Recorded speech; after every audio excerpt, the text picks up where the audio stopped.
Okay, so today is the session number 4 of semester number 2 of the course on braided fusion category, covering the paper on braided fusion category by Greenfeld, Gelaki, Nikci, Shostrik.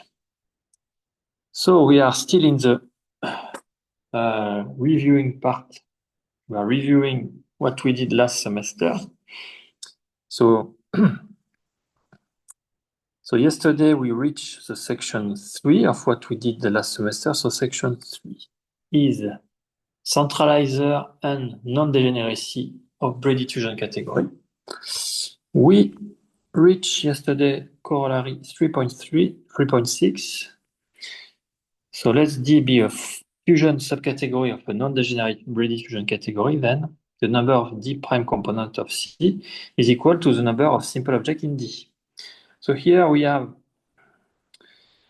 using this here the equivalence relation, which correspond to two simple objects of C are equivalent if they are in the same D prime component. Where C has a D prime module. D prime is a Muger centralizer. And so we are considering this kind of rectangular part of the S-Til matrix and considering its rank. And the information of this rank provide information. So the rank is equal to the number of D prime components, and we deduce this well-known reformulation of non-degeneracy.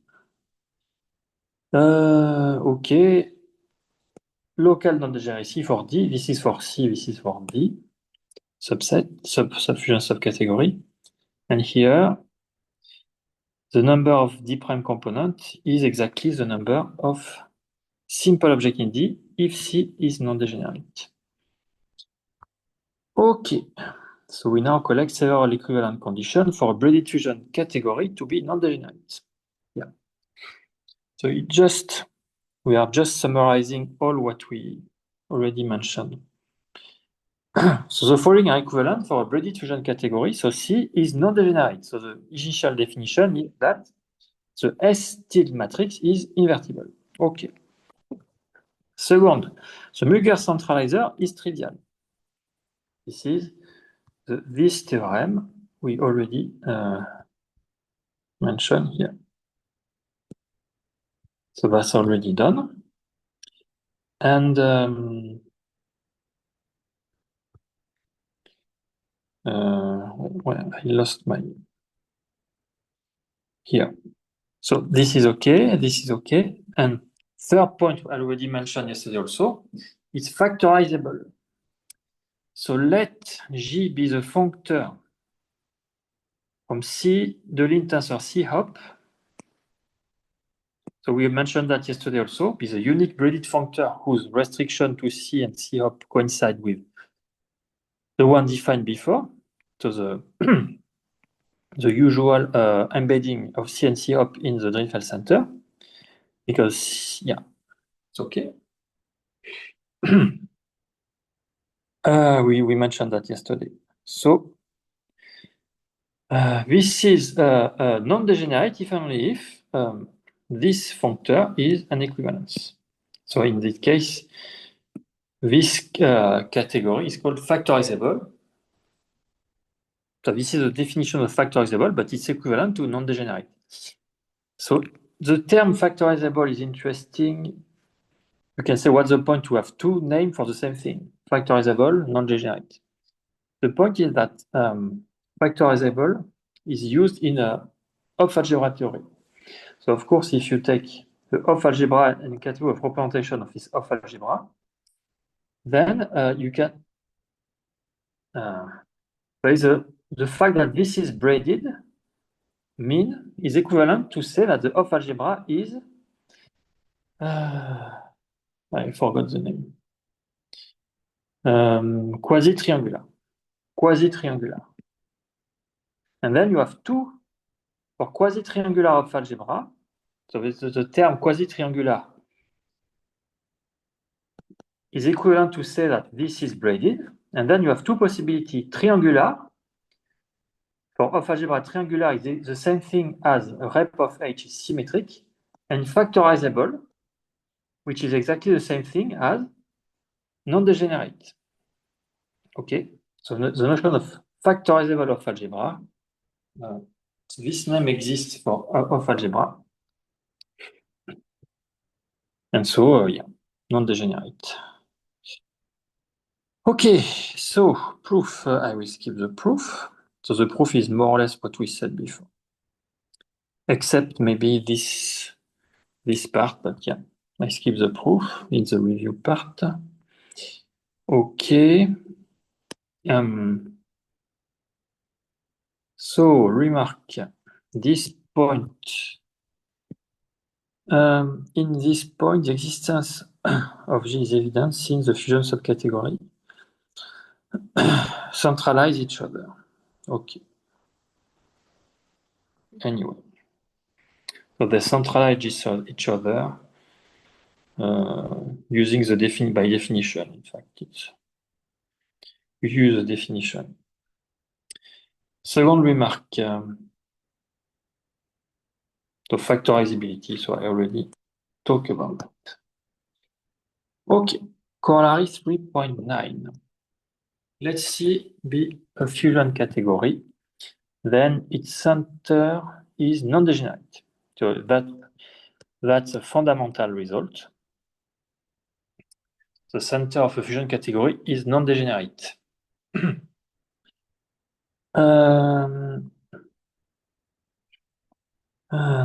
Yeah, so the proof, you use among the three equivalent formulation of non-degenerate, the proof requires the factorizable formulation.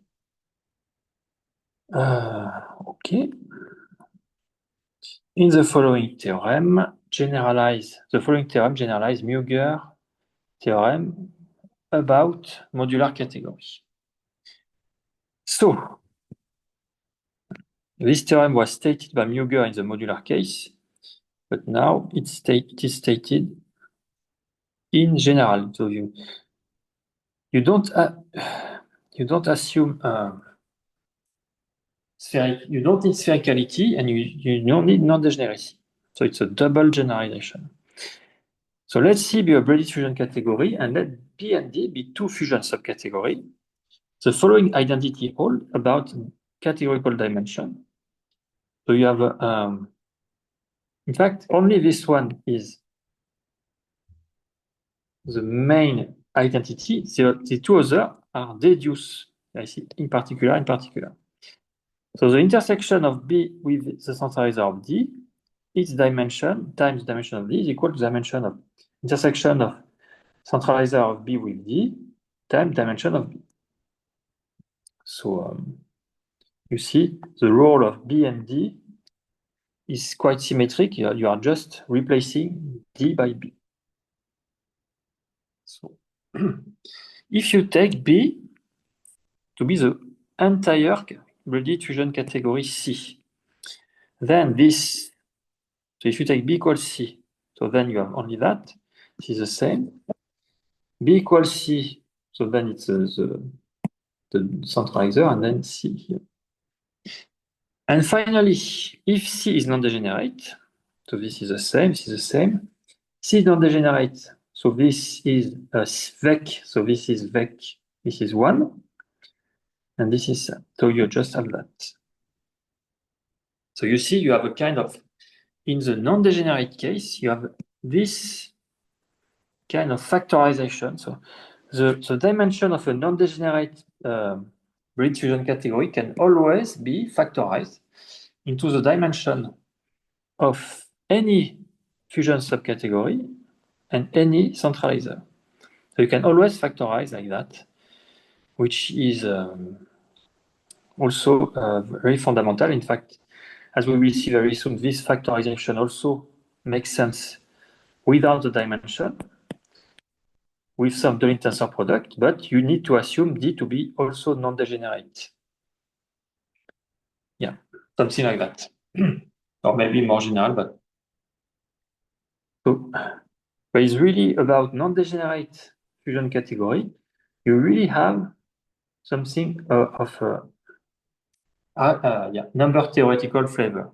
You have a kind of factorization like that. So this is really interesting. Okay.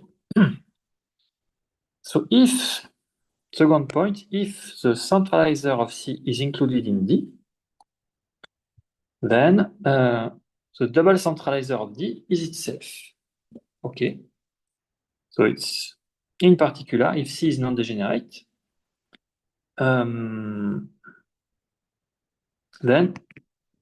its centralizer is VEC is always included in D. So if you take a fusion subcategory of a non-degenerate fusion category C, then its double centralizer is always equal to itself. And here, my first comment about analogy with von Neumann algebra, it's like, here this can be called the double centralizer theorem. But in von Neumann algebra, you have the double commutant theorem. So if you take, the fact, so analogy with von Neumann algebra, let's see. So the fact, if you take what? Let M included in M, then M double prime, So here, N, C non-degenerate correspond to N von Neumann algebra. And you take some subalgebra, the double commutant is itself, like here. And the fact that you have a non-degenerate fusion subcategory, this is the same thing as to have a sub von Neumann algebra, which is a factor. So it's a kind of analogy which are interesting. Okay. So from up to now, this is just analogy. There is no deep result saying that there is a third notion above these two one, which generalize the two. I am not stating that. I'm just saying that there is kind of analogy, and maybe it will be good to make some research to see that if there is no generalization of the two notions, can be merged into a third, generalizing the two. Okay, so let A and B be two fusion subcategories. So you divide the fusion subcategory generated by A and B as the smallest fusion subcategory containing A and B, okay. You take a fusion subcategory of a Bleed fusion category, then, so in general, you always have that. So in the non-degenerate case, you always have that, the double centralizer is itself. If C is more general, so without assuming non-degenerate, the double centralizer is itself plus something, plus the centralizer of C. So of course, if C is non-degenerate, this is VEC, so you just have that. But in general, you have this extra thing. Okay. So this is a proof which look quite straightforward. Okay, corollary. So if you take a braided fusion category and two fusion subcategory, then the product of the dimension of the two is the product of the dimension of the one generated by the two and the intersection. And this look like, so another analogy, so now it's not with von Neumann algebra, but with group theory, finite group theory. This look like the product formula for finite group. You take two subgroup of a finite group, then the product of the order of the two subgroup is equal to the product of the intersection order of the intersection times the order of this set. So this is not a subgroup. But here we are in the braided case. And braided means commutative Grothendieck-Ring. And so if you take abelian group, you have that equal that, and so this product, this formal product, is really the subgroup generated by that. So in the abelian case, you can really put that, and you really have this kind of formula. And in fact, for this case, I know it's quite clear that this product formula for abelian group is really covered by that, because if you take in the pointed case, you reduce to group, and it should be it's clear that in fact, if in the point this this is just the pointed case of that. So this is no more an analogy here. It's really yeah, as I said. So maybe I will not. What about this long comment? So I am discussing whether when it is not abelian, we can extend commutative Grothendieck-Ring. Okay. So this is maybe some maybe I will not read that. It's a way how to generalize even more out of beyond the pointed case, etc. Because for a group here, it's yeah. Anyway, if you're interested, you can read that. I wrote nice question, so there's a nice question here. Okay. Maybe there is this kind of thing which can be interesting. Anyway, so the proof. So I will skip the proof. So this is just this product, okay.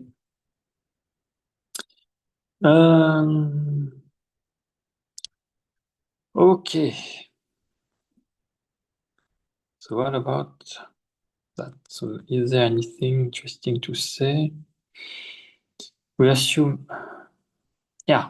So I will not read the proof, but only the point which is interesting to us is that here is the first example why the Drinfeld center is fundamental, because in fact, in this case, you can reduce. So if C is non-degenerate, you can make the proof this way. If it is not non-degenerate, you make the proof for the Drinfeld center, which is non-degenerate. So, and then you, because it's kind of dimension, and we know the dimension of the Drinfeld center is the square of the dimension.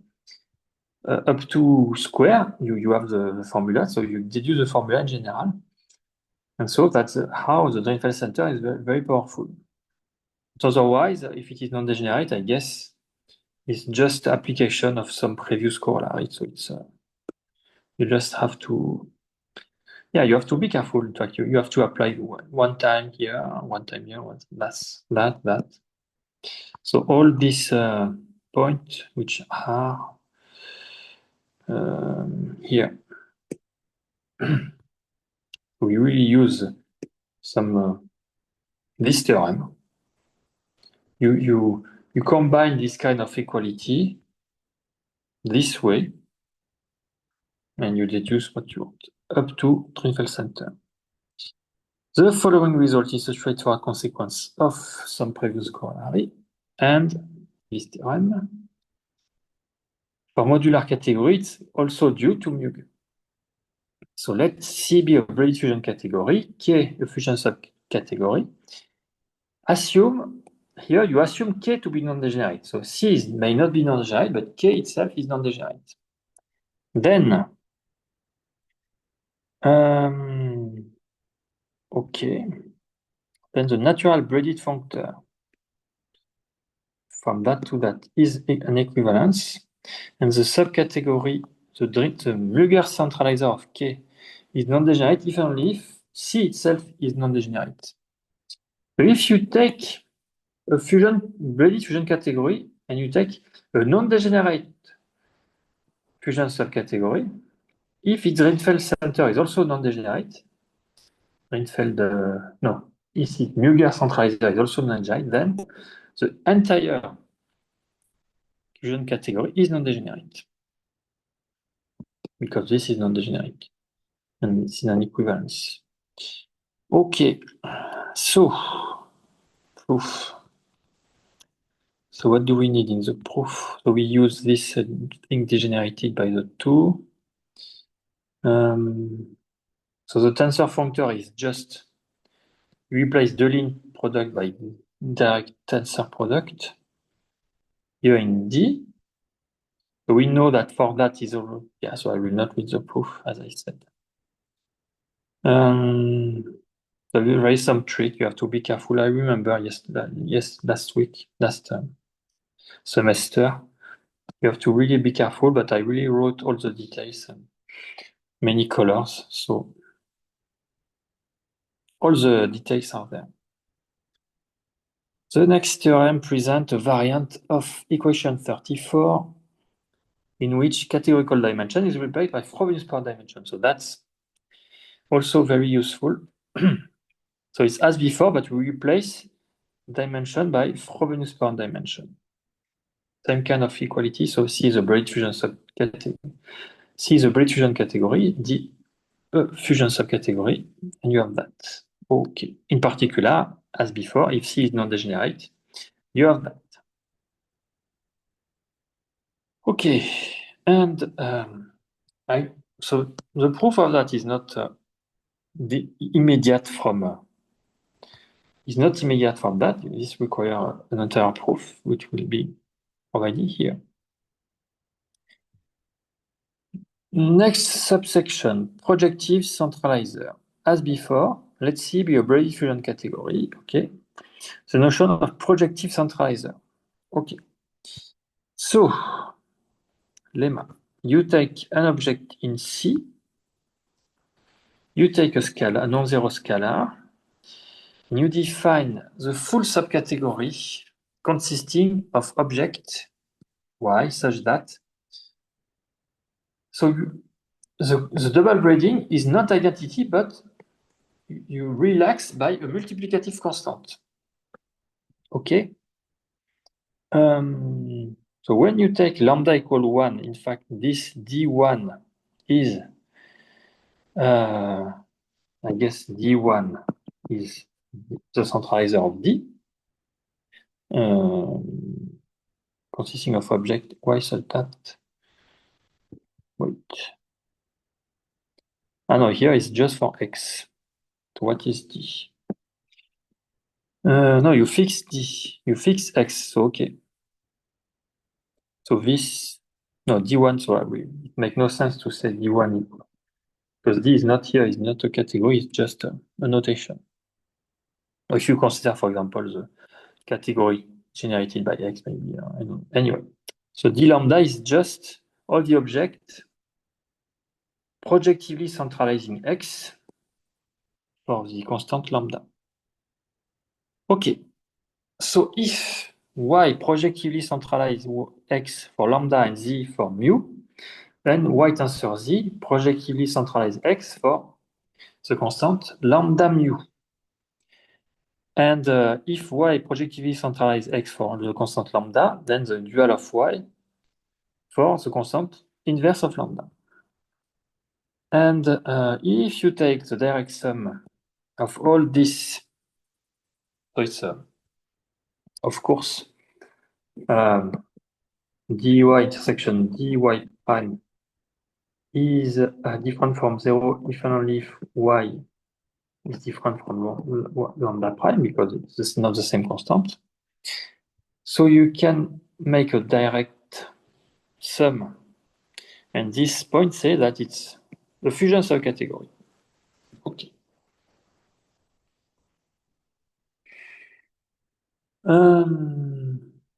Okay.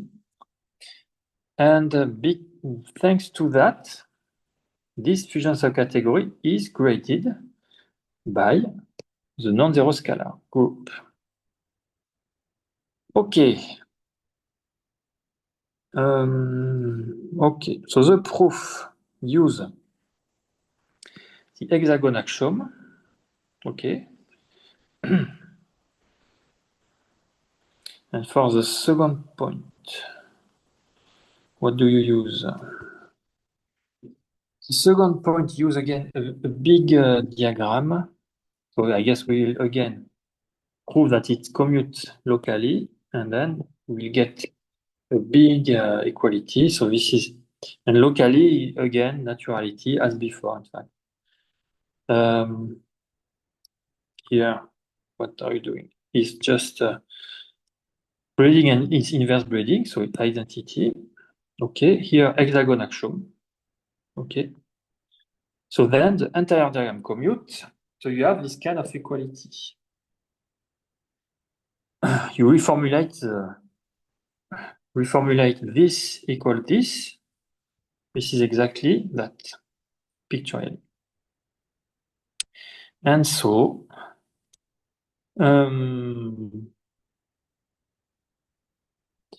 you get this formula for the inverse breeding. And you can get a similar formula by changing that and that, okay.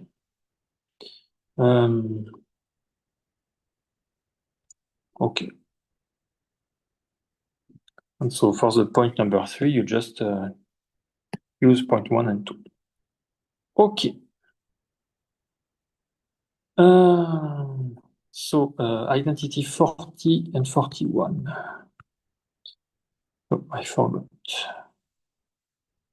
Where? So it's later.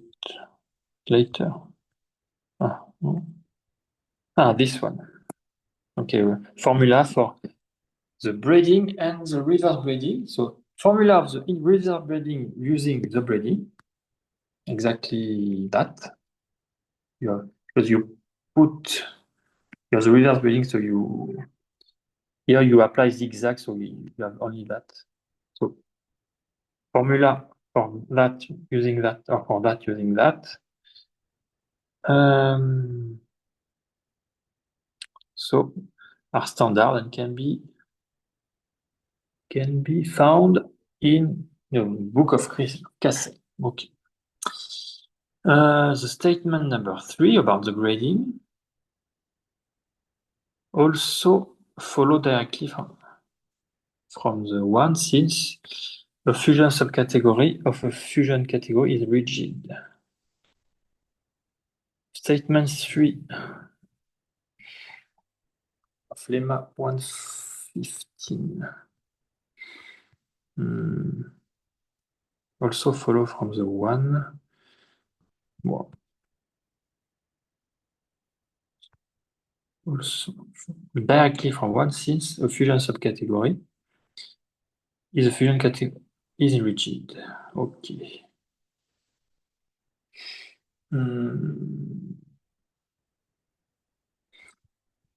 I don't remember why I wrote that, but rigid.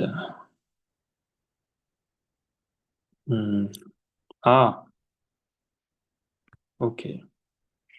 Okay, does not matter. Yeah. I see. Maybe.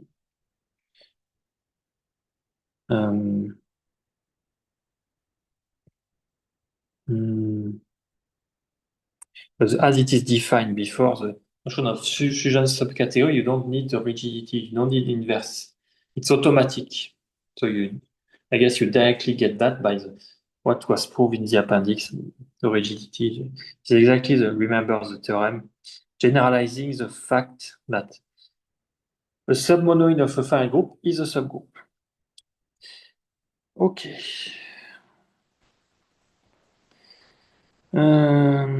So here is a comment, why not deducing 2 directly from 1 and 3? So maybe you can deduce 2 directly from 1 and 3. Because the proof of 2 was very complicated. Not very complicated, but long. Conceptual, it's pictorial, but maybe there is a way to deduce 2 from 1 and 3. Maybe. It's not clear. It can be seen as an exercise. Definition 3.18. So two simple objects in C are said to projectively centralize each other if their double centralizer is the identity up to a multiplicative constant. Okay. So for two, so here is for simple. For two not necessarily simple objects, we say that they projectively centralize each other if every of their simple subobjects projectively centralize each other. Okay. Similarly, you'd say that two full subcategories are said to projectively centralize each other if every object of that and that projectively centralize each other. So in particular, every simple here projectively centralize with every simple here. So definition, the projective centralizer of an object is a full subcategory consisting of all objects projectively centralized X. The projective centralizer of an object. Yeah. The projective centralizer of a full subcategory is a full subcategory consisting of all objects projectively centralized. Okay. By lemma 315, the projective centralizer of any object or of any full subcategory is itself a fusion subcategory. And here there is an analogy with the commutant of a star-stable subset in B of H is a von Neumann algebra. Okay. So the fact that you take here the commutant for von Neumann algebra, or here the projective centralizer, it provides you extra structure.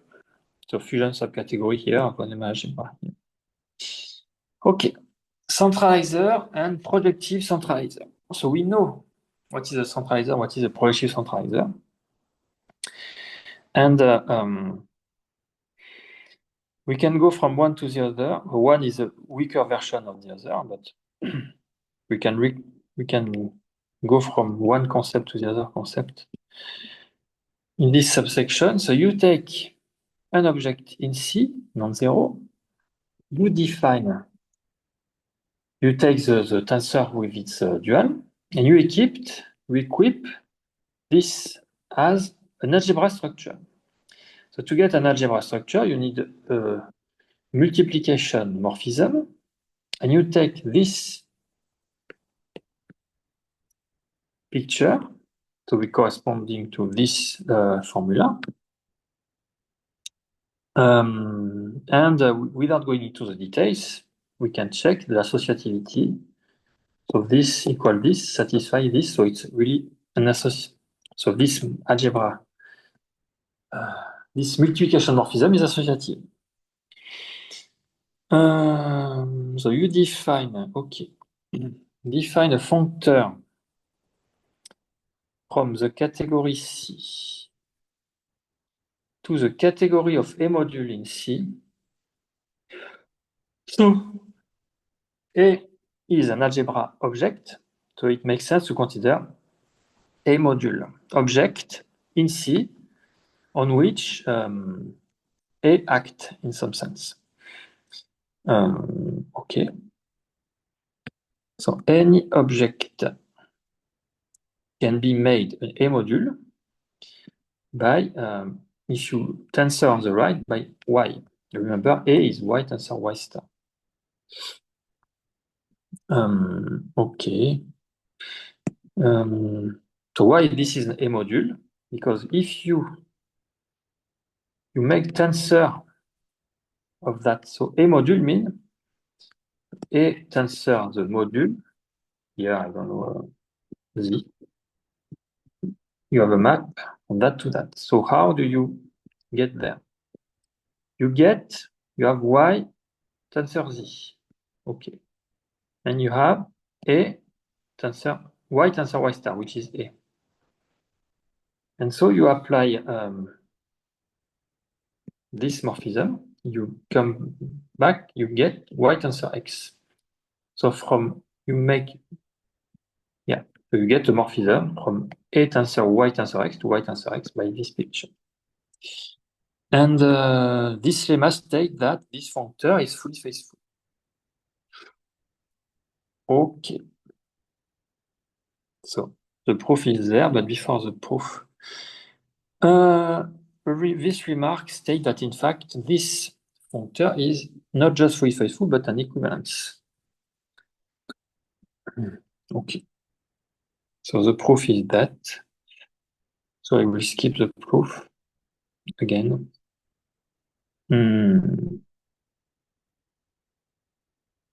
Okay.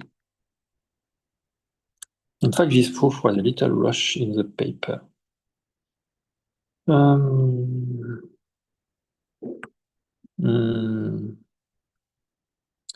Okay. So this is the proof. I don't want to go into the details.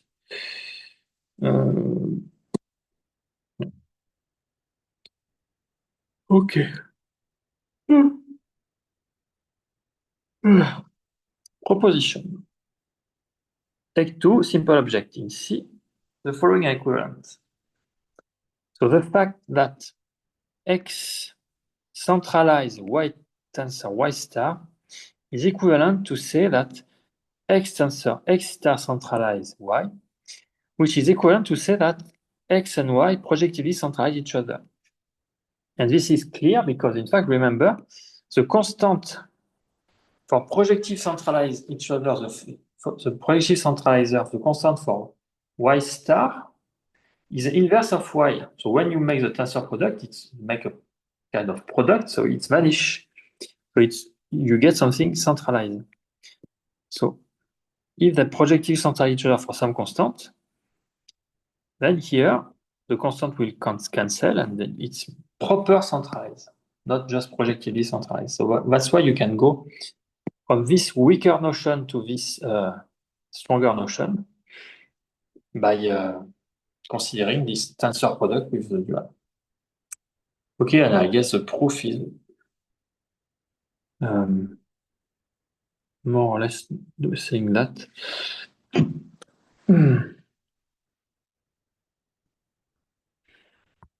Now maybe there is some tricky part. No, the proof is not straightforward. This one part, some parts are immediate, for example, this one. But this one is exactly what I said regarding the constant. But this one, that implies that, may be more tricky. And so the explanation is there.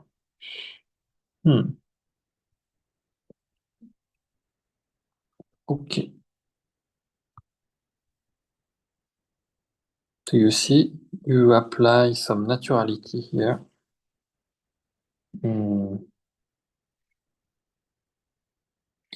Okay. Yeah, the proof is, yeah. This is a big proof. Okay. Okay. Application.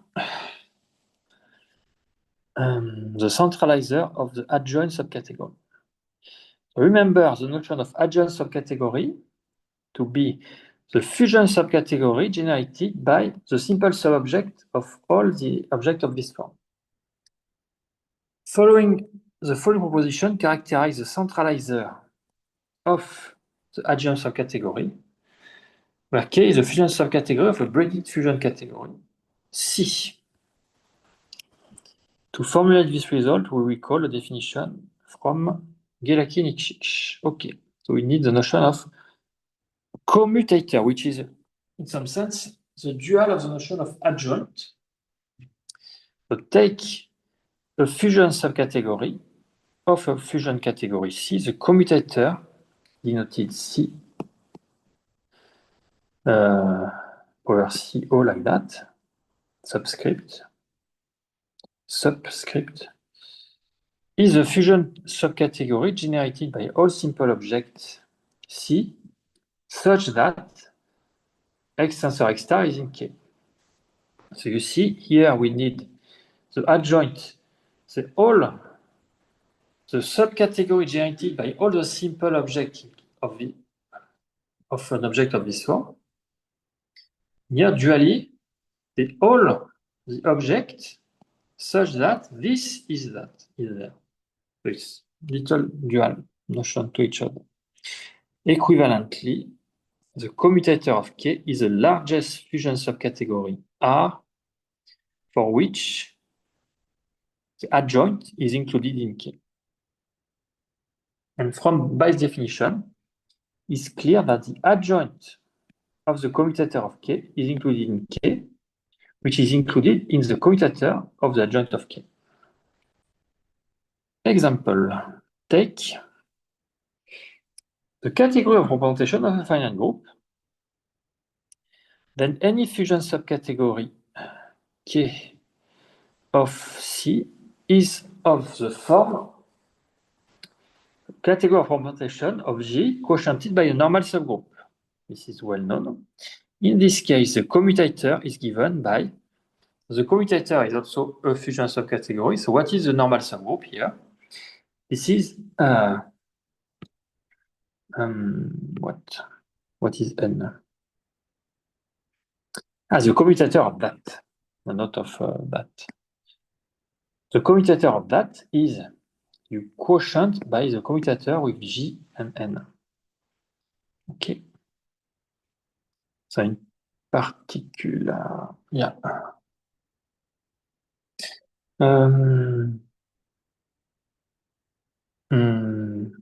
Okay. So the commutator of C itself is that, is what? It's like you quotient by the trivial. So you take the trivial here. What is the commutator with the trivial? It's a trivial, I guess. So wait. So Gn times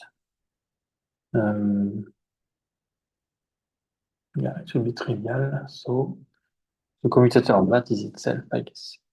But the commutator of that, oh, that's strange. I'm a little confused here. No. So this is a commutator of that included here. Okay. I guess it's clear that the commutator of the full category is always a full category because, every object, this is also always here. So the commutator of C is always C. Okay. Okay. But the adjoint of C is not always C. For example, the adjoint of that is fusion subcategory. So what is the normal subgroup? The center. We already mentioned that. And here, the adjoint of that is just something like that. Okay. Okay, so time for a pause. So pause.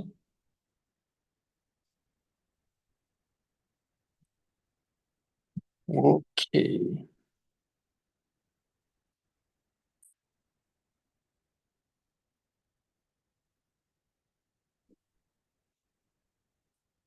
Okay, so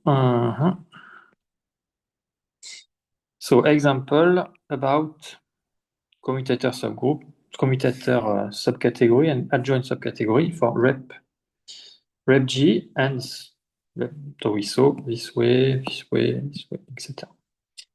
So the first part of the following proposition was established by Gelakinicich for the case where C is pseudo-unitary. Okay.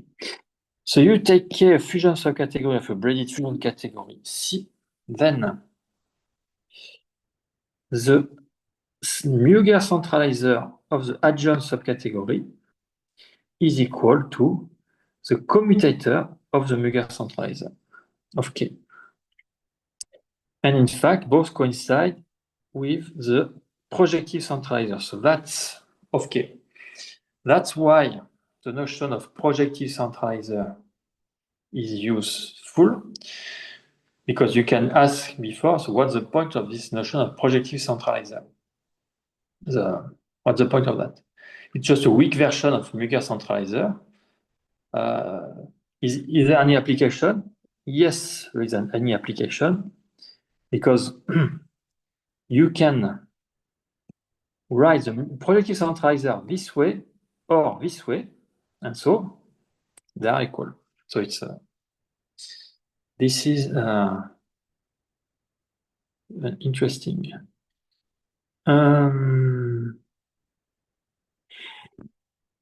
Because you remember commutator and adjoint involve tensor product. And so tensor product, you can interchange centralizer with projective centralizer. So that's why. So it's more or less the idea. Okay. So what about if you interchange, add, and so now you do like that. So now you just have one equality inclusion. So the adjoint of the Muller centralizer is included in the Muller centralizer of the commutator. And the equality hold in the non-degenerate case. Okay.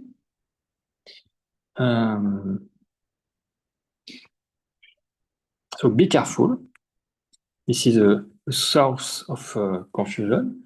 You have equality in general for this order, but for the other order, just have an inclusion, and to get equality, you need non-degeneracy. And the non-degeneracy, so you use some previous formula we proved before. For example, you use the double centralizer to be itself.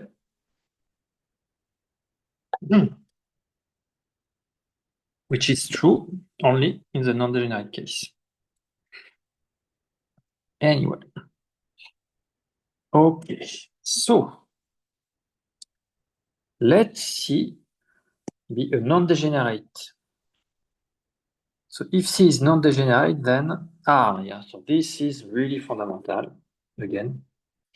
The centralizer of the adjoint subcategory is the pointed part, the maximal pointed subcategory. So the category generated by the invertible object, or if you prefer, generated by the object of dimension 1. Yeah, exactly what I said. Moreover, the centralizer of the pointed part is the adjoint subcategory, and you exactly use the previous result, in fact. This is immediate corollary.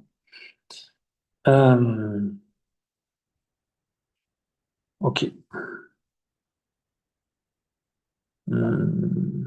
Here we need so it's immediate by before up to this exercise, saying that the commutator of Vec in C is the pointed part. And that's clear if you think a few minutes. The second statement, which is this one, follow from the first and the previous theorem, some previous theorem. Yeah. So you have the first, and you apply again. Tac, tac. So we know it's equal to that because it's the double centralizer is equal to itself in the non-degenerate case. And yeah, it should be enough. So in the previous corollary, the assumption is non-degenerate. So the Muller centralizer of C is trivial. You can establish a similar result for the Muller centralizer is almost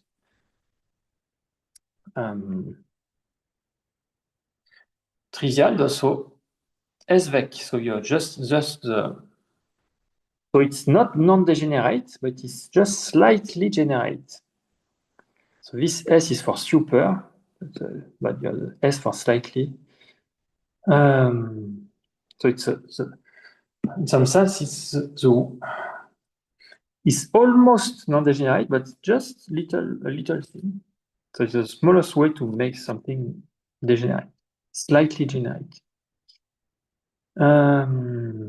So So you can get this kind of result in the slight degenerate case. And for that, we need the following lemma due to Muger.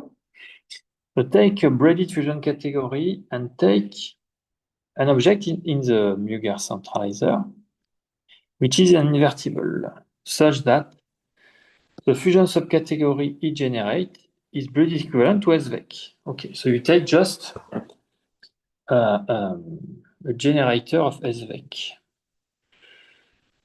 So be careful, it may not be always true that a braided fusion category may not always have SVEC as a fusion subcategory, of course, particularly if it is odd dimensional. So if it is true, then this generator of SVEC, so its tensor with any object, simple object, is never this simple object. So if you tensor it, of course, by 1, it's always equivalent, but this invertible, specific invertible, it's never equivalent. So up to equivalence, you always create a new simple object this way. Okay. And the proof use this picture we used before when we talk about twist, I guess. We have this you can make, remember you have this natural isomorphism making from the braiding. So the proof is there. So the proof is explained in details in this area. Okay.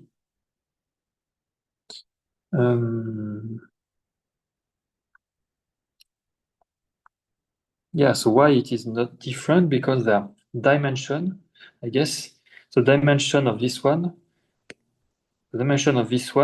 is minus the dimension of this one.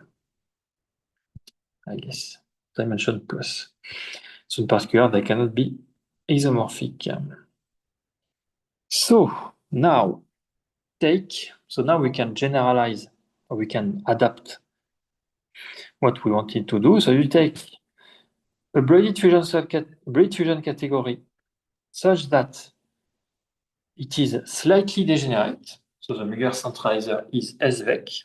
Then the Muger centralizer of the adjoint subcategory is the pointed part. Same. So that's good.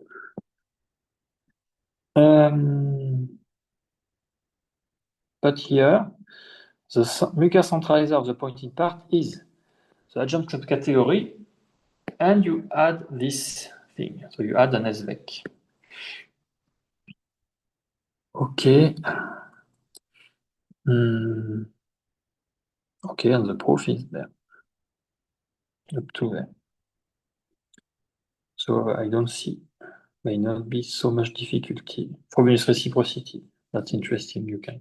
This is a sub-object of that, then this is a sub-object of that, etc. So statement 46 also hold for any braided fusion category C in which this is pointed and this group is cyclic. Okay, so 46.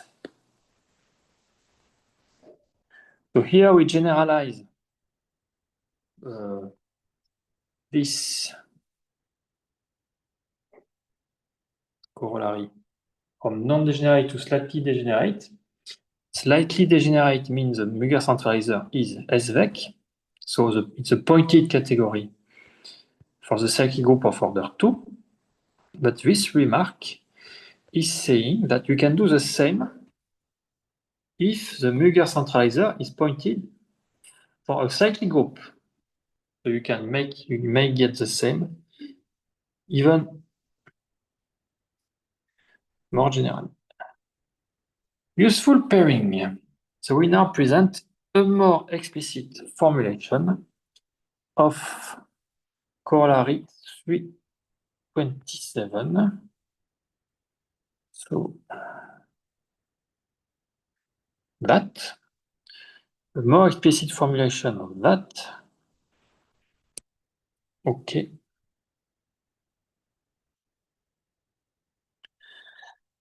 An invertible object X in a Brady diffusion category define a tensor automorphism. Yeah.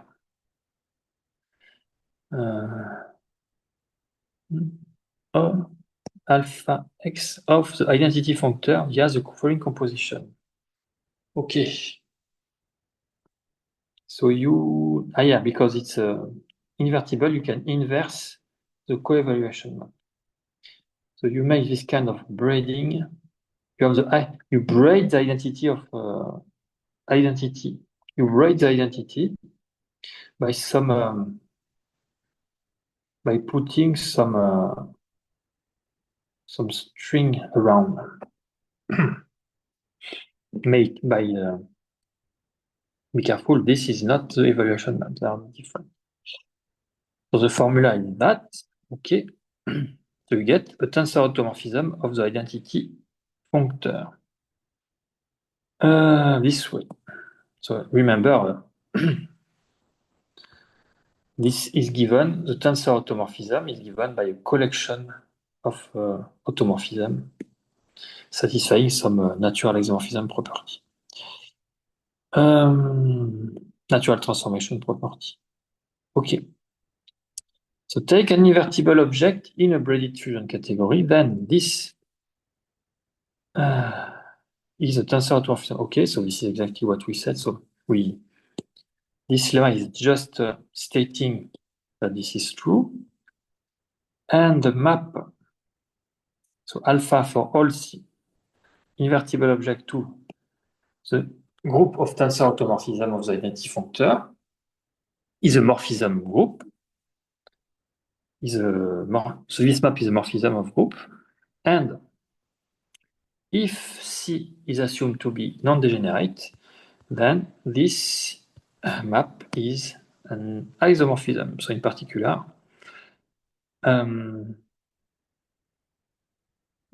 yeah, the group of tensor automorphism of the identity functor is exactly the group of the pointed part in the non-degenerate case. Okay. So 1, 2 follow directly from the definition. Okay, so you use natural transformation. So you use this for this picture, in fact, to simplify this picture. You can move the F down by naturality, etc. You use hexagon axiom, zigzag, etc. The fact that it's invertible, so you can write this way. So this is very specific to invertible object. You can replace some identity by that, etc. What about point 3?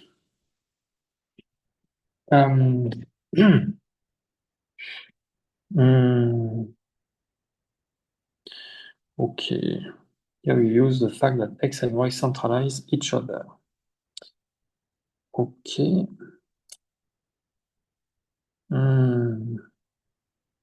So point 3 is yeah, the fact that it's an isomorphism.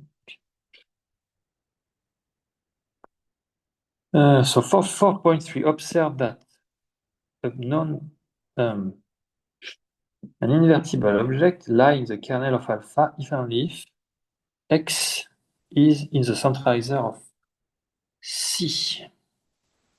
Okay. Okay, so you take if is in the centralizer, then okay, centralized, so you have something trivial, so it's a kernel. Okay. And if it is in the kernel, you can deduce that it is in the centralizer for some similar reason. Thus, under the assumption that C is non-degenerate, alpha is injective. Okay, because the kernel is trivial. And then you use the fact that this is an abelian group, and the dual of an abelian group is isomorphic to itself. And so, in fact, you will deduce. So what will you do here? No. So let me read. No, maybe I don't read because it's a proof. So what are you using, in fact?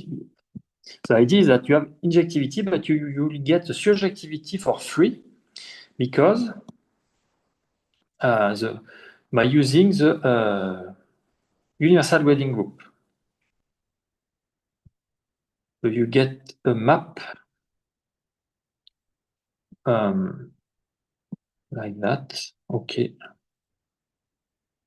So this is surjective because it's the dual of something injective. The faithful grading. This grading is trivial component. Okay.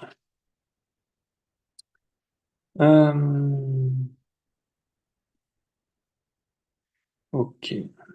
Maybe.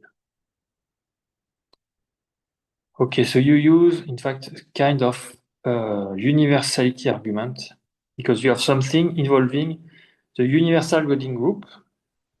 You have something involving a universal grading group which is surjective, and so it must be an isomorphism by universality or something like that. Anyway, so proposition 2, 3, third point. Provide a canonical isomorphism between the group of tensor automorphism of the identity functor and the dual of the universal grading group, allowing us to interpret the map alpha we mentioned just before as a pairing. Okay, so because this is isomorphic to that, such a map can be seen, so you can just seen as a pairing like this way.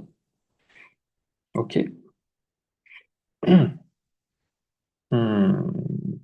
Okay. This lemma implies that this pairing is perfect when C is non-degenerate, and perfect means that the non-degenerate pairing. So it means that alpha is an isomorphism. Okay, so the important point of this section is that the group of the pointed part can be paired with the universal grading group. So you take an element here, you make a scalar.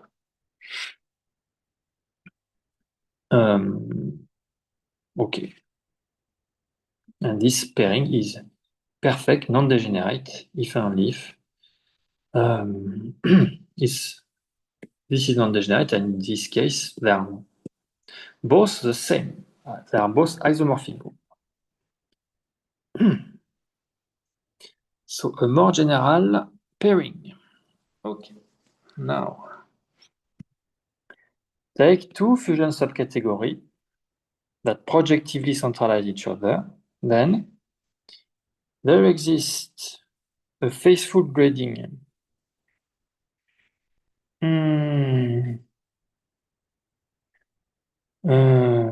Okay, so what this is talking about? So they projectively centralize each other. Okay. So you fix I equal 1 or 2. So you have. Okay, there is a faithful grading of 1 with trivial component. Okay, when you make the intersection any component with the other, it's trivial. Or is a trivial?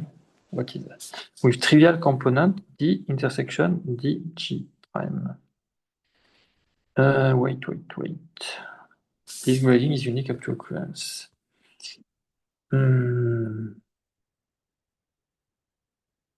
I see. No. You have a grading here. This grading is for a group, so the neutral component. So there exists such a grading so that the neutral component is given by taking the intersection of that with the centralizer of the other. So, okay. And this grading is unique up to equivalence. Okay, second point, there exists a unique pairing between the two groups, so for the first grading, for the first and the second, you pair the two groups such that for all objects in such component, we have, so xi is in the G component of di. So I, 1, 2. Okay, here you change here in D1, D2. Okay. So the double braiding of two such objects is the constant because they are projectively centralized each other, remember. D1, D2, by definition, projectively centralized each other. So if you take an element here, the double braiding is identity time a constant. And this constant is exactly the pairing. In fact, it only depends on the component. It do not depend on the object you choose, but only on the component. So it's a pairing of the group. This pairing is non-degenerate. In particular, this means that the two groups are isomorphic. If the two subcategories are equal, then this B is symmetric. Okay. So you generalize. So you have two groups, and here you have two groups. Okay, and I guess one, this is a proper generalization of what we said before. So now, when C is non-degenerate, you take, this is exactly the comment for saying that it's this properly cover what we said before. You take C non-degenerate and you take D1, the pointed part, D2, C. Then the pairing B is exactly this the pairing we mentioned before. Okay. Okay. So need to show that these projectively centralize each other, etc. So the proof of that is written here. So it's a little rushed. So I will not go into the details again. So there is a lot of long proof in this. So we are really going fast. So we will not finish the reviewing today, but almost. So next class will be half of the part of the class will be finishing the reviewing, and the other part we will start some new material. So proof of theorem 3.4. So recall, and this is just a section dedicated to proof. So maybe we will just skip that also. So recall the theorem 3.4. Let C be a braided fusion category and let D be a fusion subcategory. Then the rank of the triangular part equal to the number of D prime component for C as a D prime module. In particular, C is non-degenerate if and if this Muger centralizer is equal to VEC. Okay. So ID here. So ID of the proof. So this full section is a proof. So if I am coherent with myself, I should skip the full section. But in fact, this full section is made of intermediate results. So maybe at least we can read the ID of the proof.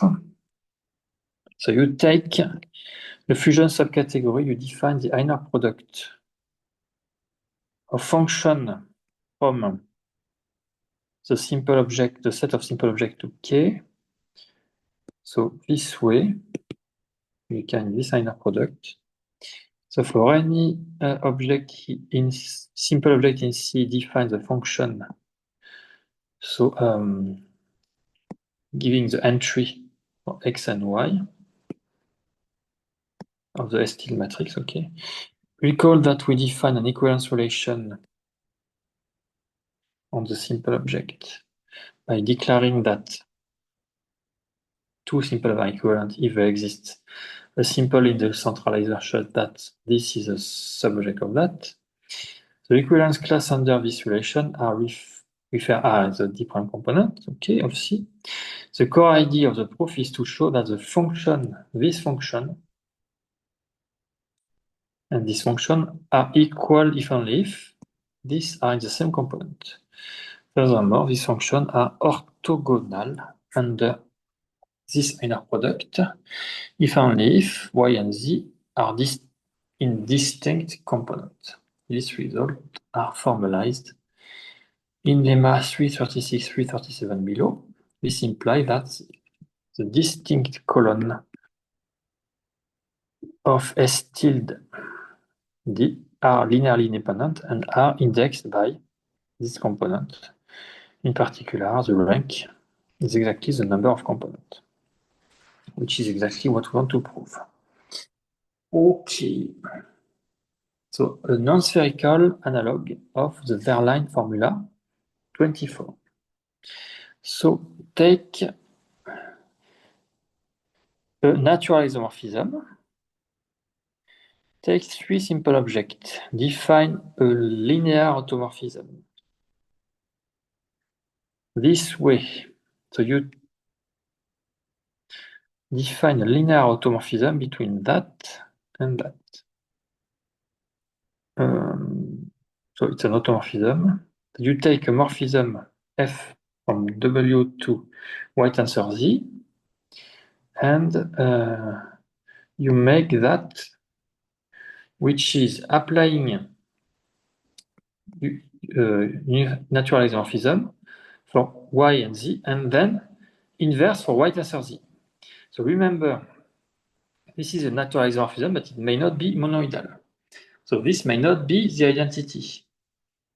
So it's this corresponds to the default of monoidality of the natural isomorphism. This automorphism quantifies the failure of monoidality. Yeah.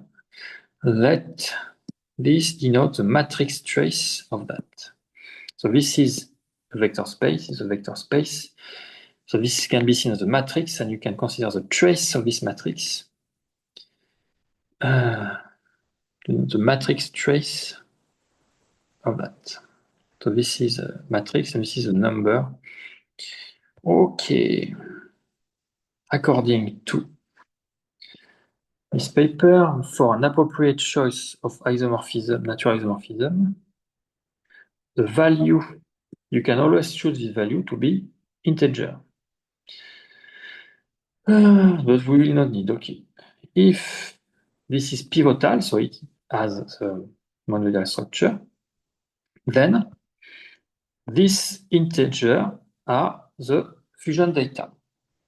So the multiplicity of y, w in white tensors. The value, this value depends on the choice of that. If you replace by that where alpha is some natural automorphism of the identity functor, this modified by this factor. Okay. Hence, the normalized value, this normalization is independent of the choice of the natural isomorphism. You again get something independent. And this is zero if only if the fusion data is zero, datum is zero, which means that y, w is not a component of y tensor z. Okay. And in the pivotal case, it's just a renormalization of this fusion coefficient. Okay. Now, so the S tilde matrix, the entry of the S tilde matrix is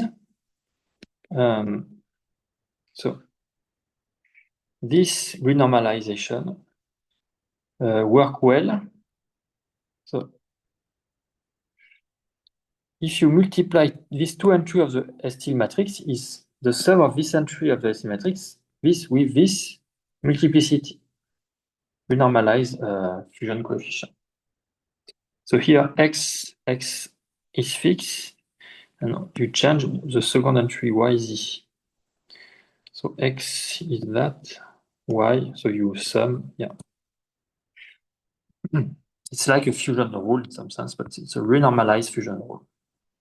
Because this fusion rule for renormalized fusion rule for normalized S matrix, STL matrix. Okay.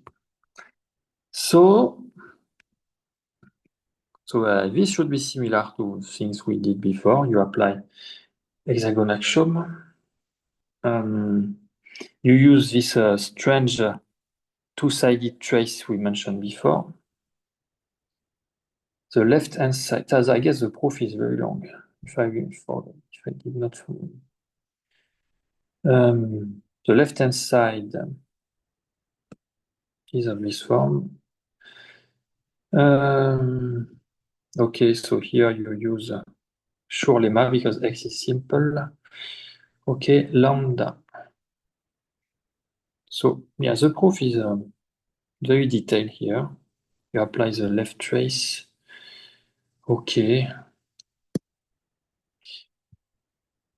So now for each, so what we are in the proof of something here. So maybe I will skip. You take that to be the idempotent endomorphism of that projecting onto the maximal direct summand isomorphic to multiple of, okay. So you have this is this decomposed into a simple object, but W can appear several times. And so you have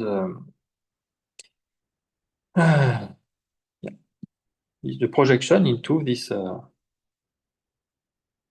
this with multiplicity space. Okay. Yeah, so yeah. I explained this proof in details last semester, so I have to skip.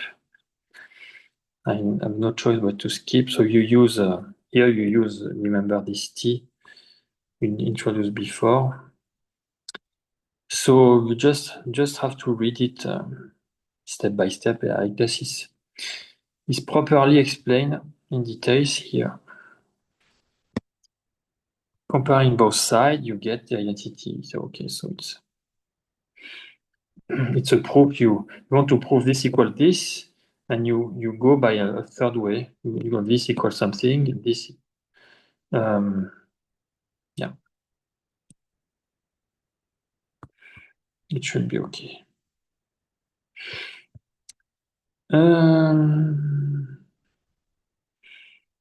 Okay. So in the pivotal case, the proof of previous lemma reduced to the computation. So by Mugger. Okay.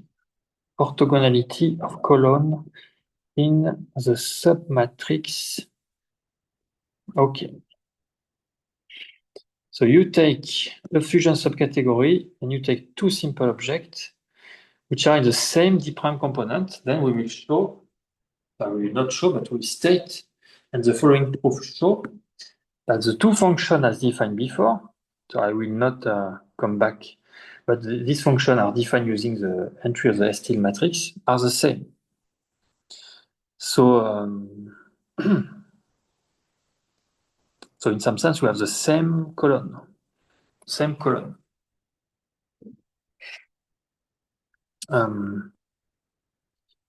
Okay, choose. So the proof is there. I remember there is something interesting in this proof. Yeah, because in fact, the proof, pictorially, in fact, the proof is more or less immediate. When you yeah, you start from that, and you show it is directly equal to that for all x in D. So you have to restrict to D, of course. Pictorially, in fact, it's immediate, so you write a picture for that. And then you have a kind of double braiding here. And what are you doing? You use naturality of the axiom, and yeah, you work in this, you work here, you apply naturality and hexagon axiom here, and what you get, you automatically get that, in fact. So you started from xy, and you get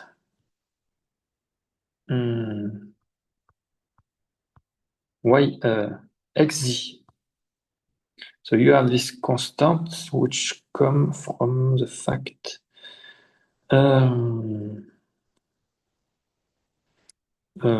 because yeah, here you just consider the picture for that. So you have this constant. So when you quotient by this constant also. So you really have this equal this. So you see, this is the proof is very natural when pictorially you just reformulate exactly what you want to prove pictorially. You apply the natural axiom and naturality hexagon axiom, and you exactly get what you want. So this proof is nice. Okay, so lemma 3.37. You take two simple objects and their function of these two columns, these two subcolumns, as zero are orthogonal, if only if they lie in different components. And what about this proof? So this proof, there is no picture here, unfortunately. So can I say something or should I skip?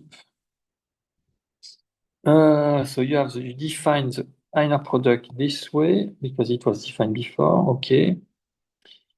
I guess the proof is only technical. Here you use this yeah, I remember. You remember this characterization we mentioned before, 3031.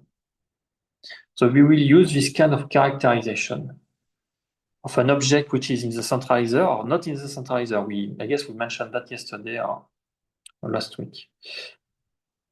So you write the definition of the inner product. You apply this kind of characterization, and I guess it's more or less enough to get the result.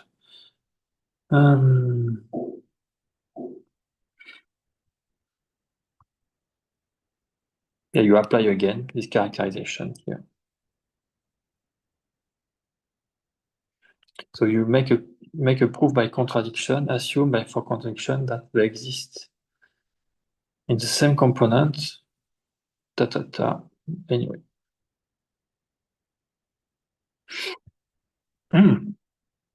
It follows that the function. Okay, so yeah. Now we proved, in fact, remember the section for idea of the proof. In fact, it was exactly saying that the two lemma reduced to these two lemma. So now these two lemma are stated. Use the result follow. Okay. So now the proof of theorem 3.10. Theorem 3.10 is saying that if you have a braid fusion category and two fusion subcategory, then it's about the dimension within intersection and centralizer, in particular, etc. Okay.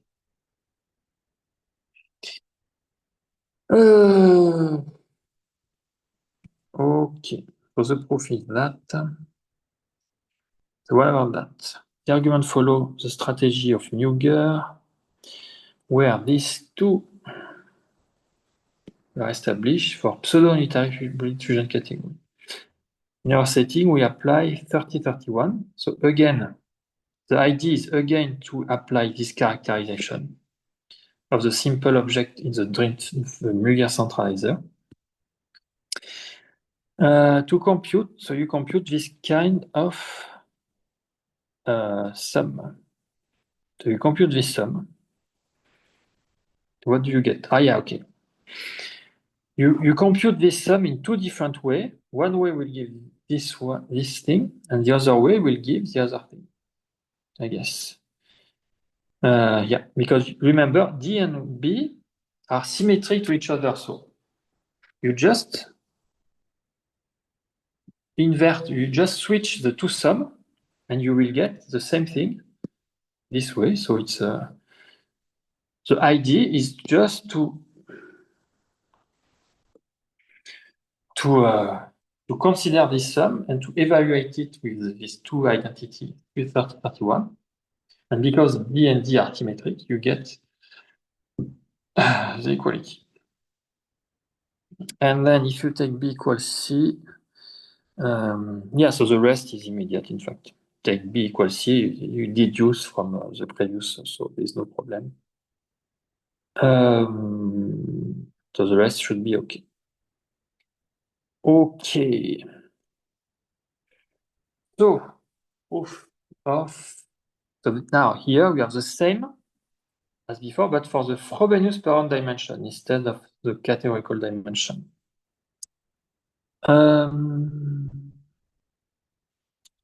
that may be too long to cover, but I guess this may be. So maybe I will